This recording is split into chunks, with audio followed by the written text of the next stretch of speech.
What is variable in Python? Variable అంటే ఇది ఒక container to store some data. For example AMT is equal to 900 అని రాశాను. AMT means amount is equal to 900 అని రాశాను. అప్పుడు ఏఎంటీ అనేటటువంటి ఒక కంటైనర్ క్రియేట్ అవుతుంది. దానిలో 900 అనే వాల్యూ స్టోర్ అవుతుంది. Name is equal to Rajesh అని రాశాను. అప్పుడు నేమ్ అనేటువంటి ఒక కంటైనర్ క్రియేట్ అవుతుంది. దాంట్లో రాజేష్ అనేటువంటి డేటా స్టోర్ అయి ఉంటుంది. దాని container to store some data. అంటే ఇలా కంటైనర్ క్రియేట్ దాంట్లో డేటా స్టోర్ అయి ఉంటుంది. దాన్ని వేరియబుల్ అంటాము. అయితే ఈ వేరియబుల్ని ఎలా డిక్లేర్ చేస్తారు పైథాన్లో?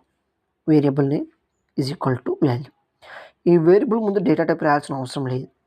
C++, జావా లాంగ్వేజెస్ లాగా ఇక్కడ డైరెక్ట్గా variable name is equal to value రాసి సరిపోతుంది.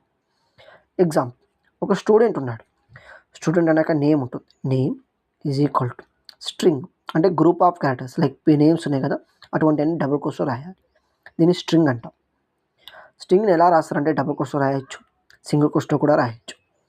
Role number is equal to 33 means variable name is equal to value. Variable name is equal to value. Variable name is equal to value ఇలా వాడతాం. Student అనక name, roll number, class name, percentage ఉంటాయి. అదే class name కాదు double కోట్స్లో రాసాం, group of characters కాబట్టి. అంటే అవి ఇంటిజర్స్, నార్మల్ టెక్స్ట్ అవన్నీ డబుల్ కోట్స్లో రాయాలి. నార్మల్ నెంబర్స్ అవన్నీ నార్మల్గానే రాయాలి. పాయింట్ నెంబర్స్ నార్మల్గానే రాయాలి. కింద కూడా చూడండి, car name, Swift Dzire, model 2019, price 10 lakhs. ఇలా variable is equal to value రాయాలి.